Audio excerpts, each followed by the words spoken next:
تكيه. بص هنروق عليك. تعالى لي هنا، تعالى لي هنا. بص ده بنجر مبشور، ده بنجر مسلوق، ده بنجر مسلوق اهو. ده بنجر يا باشا، ده بنجر، ده البنجر ده مسلوق. بتجيب بنجره زي ما هي وتغسلها وتسلقها زي ما هي وتقطعها مكعبه. بص مستويه معاك اهو. ادي البنجر اهو. بص اهو البنجر اهو، واخد بالك.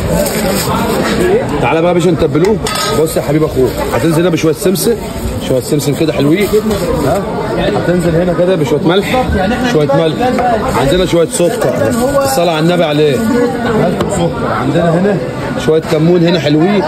عندنا هنا شويه شطه صغيرين كده عشان ايه يوكلوه. هي كده نوع من انواع المقبلات. شوف الجمدان ده توم وخل وليمون. تعالى لي هنا، توم وخل وليمون اهو اهو اهو، توم وخل وليمون اهو. هنا تعصر ليمون يا باشا عليه اهو.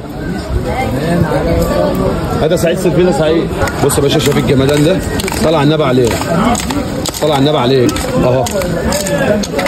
اهم حاجه تصلي على النبي اهو.